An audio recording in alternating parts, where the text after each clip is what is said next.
Metro Kurla स्टेशनला न्यायलीच पाहिजे, लोकांच्या समस्या सोडवायलाच पाहिजे, एका ठिकाणी नाही चालणार.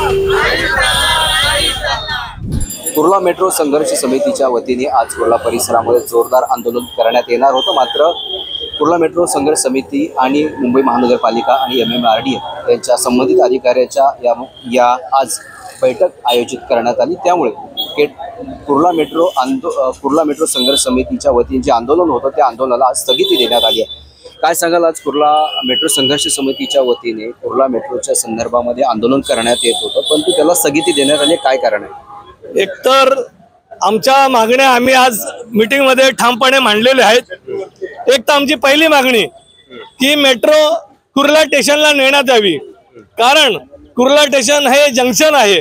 तुम्ही मध्येच कुठेतरी स्टेशन करून त्याचा लोकांना काही काडीचा उपयोग होणार नाही. लोकांच्या समस्यामध्ये भर होणार आहे. ट्रॅफिकची समस्या दिवसेंदिवस वाढत जाणार आहे.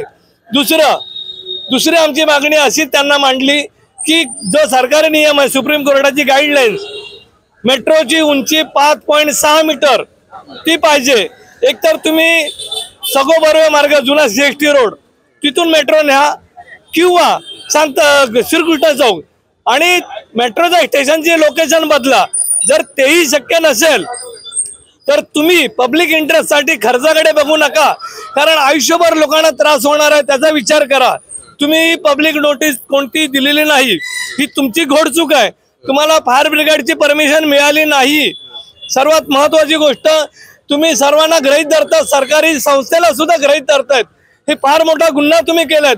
तुम्ही सर्वसामान्यांना पब्लिक नोटीस दिलेली नाही. एक दुसरी गोष्ट, आम्हाला हाईट पाहिजेच 5.6, कारण आज काही दिवसापूर्वी ॲम्ब्युलन्स मध्येच एक बॉडी डेथ झाली. आज आयुक्त सोबत आणि MMRDAच्या अधिकाऱ्यांसोबत जी बैठक झाली त्या बैठकीमध्ये काय निष्पन्न झालं ते सांगा. त्या बैठकीमध्ये निष्पन्न झालं, पात्र अपात्राच्या बाबतीत धनाजी इर्लेकर साहेब आणि धोत्रे साहेब पूर्ण सहकार्य करण्याचं त्यांनी आम्हाला आश्वासन दिलंय. त्याबद्दल आम्ही संपूर्ण समितीच्या वतीने त्यांचं स्वागत अभिनंदन करतो. पण त्या हाईटच्या बाबतीत आमचं एकमत झालेलं नाही आणि हाईटच्या बाबतीत आम्ही कोणत्याही बाबतीत कॉम्प्रोमाइज करणार नाही, कारण ट्रॅफिकची समस्या कुर्ल्याची सर्वात मोठी समस्या आहे. हाईटची जी समस्या तुम्ही बोलताय 3.5 ऑलरेडी प्रोजेक्ट करून झालाय. आता हा प्रोजेक्ट त्याची हाईट वाढवणं शक्य आहे का? होय, शक्य आहे, शक्य आहे. पब्लिक इंटरेस्ट साठी शक्य आहे. हे जर म्हणत असतील एअरपोर्ट ऑथॉरिटी, ह्यांनी कोणाकडेही पत्रव्यवहार केला नाही, फक्त दिशाभूल करतायत. हे लोक बोलले आम्हाला पालकमंत्र्याचा आदेश आहे. पालकमंत्र्यांनी कुठल्याही परमिशन दिलं नाही, ना आजी आणि माझी. जे आजी होते कोण आता सध्या जे आशिष शेलार, आणि माझी कोण होते मंगलप्रभात लोढा, कोणी त्यांनी दिलेलं नाही. तुमच्या म्हणण्यानुसार हाईट समजा नाही वाढवली, सध्या 3.5 आहे, जर 5.5 तुम्ही म्हणताय, जर नाही वाढवली तर पुढची भूमिका काय असते? पुढची आम्ही आंदोलन करणार. एक गोष्ट, पूर्ण जन आंदोलन पूर्ण ठप्प करणार. दुसरी गोष्ट, आम्ही न्यायालयाचा दरवाजा ठोकवणार, कारण आम्ही लोकशाही मांडणारे आहोत आणि न्यायालयात आम्हाला 100% विजय मिळेल याची आम्हाला 100% खात्री आहे. पण त्याच्या अगोदर मोठं जन आंदोलन होईल. नक्कीच तुम्ही आमची संवाद साधल्याबद्दल. हे होते कुर्ला मेट्रो संघर्ष समितीच्या वतीने आज MMRDA आणि मुंबई महानगरपालिका आणि कुर्ला मेट्रो संघर्ष समितीच्या सर्व पदाधिकाऱ्यांची आज बैठक झाली.